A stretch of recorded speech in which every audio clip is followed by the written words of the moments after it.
Hi friends, welcome back to our channel. நம்ம channel இன்னைக்கு தான் ஃபர்ஸ்ட் டைம் பார்க்குறீங்கன்னா மறக்காம திருலாவண்யா ஐடி சேனலை சப்ஸ்கிரைப் பண்ணி வச்சுக்கோங்க. இன்னைக்கு வந்து பன்னீர் ரோஸ் வச்சு குல்கந்த் ரெசிபி தான் நான் எனக்கு செஞ்சு காமிக்க போகிறேன். இந்த மாதிரி பல்காக ரோஸ் கிடைக்கும்போது அதில் செஞ்சு வச்சிட்டிங்கன்னா உங்களுக்கு ரொம்பவே யூஸ்ஃபுல்லாக இருக்கும். டேஸ்டியான மில்க் ஷேக் இந்த சம்மர் டயத்தில் நம்ம போட்டு குடிக்கலாம். ஃபஸ்ட்டு இந்த ரோஸில் இருக்க பெட்டல்ஸை மட்டும் எடுத்துடலாம். காம்பு தனியாக எடுத்து வச்சுட்டு பெட்டல்ஸை நல்லா வாஷ் பண்ணிவிட்டு ஒரு மிக்சி ஜாரில் வந்து சேர்த்துக்கலாம். ஒரு கை அளவு மட்டும் வந்து தனியாக எடுத்து வச்சுருங்க. ஒரு கை அளவுனா நம்ம எடுத்து வச்சுருக்க குவான்டிட்டியில் ஹாஃப் குவான்டிட்டி மட்டும் தனியாக எடுத்து வச்சுட்டு மித்ததை வந்து மிக்சி ஜாரில் சேர்த்துட்டு பல்ஸ் மோட்லேயே கொடுத்து அரைச்சிக்கோங்க. இந்தளவு வந்து அரைப்பட்டால் போதும். அதை ஒரு பேனில் சேர்த்துட்டு அது கூடவே நம்ம அரைக்காத பெட்டல்ஸையும் சேர்த்துடலாம். அந்த அரைக்காத பெட்டல் சேர்க்கும்போது நம்ம மில்க் ஷேக் குடிக்கும்போது அது வாயில் கடிப்படுறப்ப ரொம்பவே டேஸ்ட்டாக இருக்கும். எவ்வளோ பெட்டல்ஸ் நம்மளுக்கு எடுத்துருக்கோமோ அதே அளவு வந்து சுகர் சேர்த்துக்கோங்க. இது எல்லாத்தையும் ஒன்றா சேர்த்து லோ ஃப்ளேம்லேயே வச்சு நல்லா மிக்ஸ் பண்ணிகிட்டே இருக்கணும். இதில் மில்க் ஷேக் குடிக்கலாம், ஐஸ்கிரீம் செய்யலாம். நான் ஃபஸ்ட்டு குல்கந்த் ஃப்ளேவரில் ஐஸ்கிரீம் தான் சாப்பிட்டேன், இந்த ஃப்ரூட் ஸ்டிக்ஸ் சொல்லிவிட்டு. அது எனக்கு ரொம்பவே பிடிச்சிருந்துச்சு.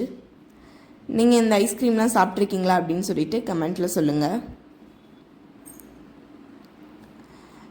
நான் சொல்லிட்டேன், மறக்காமல் வந்து பல்க் குவான்டிட்டியிலே வந்து செஞ்சு வச்சுக்கோங்க. நீங்கள் கொஞ்சமாக தான் இருக்குதுன்னு சொல்லி செஞ்சிட்டிங்கன்னா மில்க் ஷேக் போடுற உங்களுக்கே வந்து உங்கள் வீட்டில் வச்சுருக்க மாட்டாங்க, அவங்களே காலி பண்ணிடுவாங்க. அதனால் சொல்லிட்டேன், ஃபுல் குவான்டிட்டியிலே வந்து நீங்கள் செஞ்சு ப்ரிப்பேர் பண்ணி வச்சு சாப்பிடுங்க. அந்த சுகர் ஃபுல்லாக நல்லா மெல்ட் ஆகி இந்தளவுக்கு நல்லா கரைஞ்சி வந்துடும். இது இன்னும் நல்லா திக்காகணும், ஒரு ஜாம் கன்சிஸ்டன்சியில் ஆகணும். அது வரைக்கும் வந்து நல்லா லோ ஃப்ளேம்லேயே வச்சு மிக்ஸ் பண்ணிக்கிட்டே இருக்கணும்.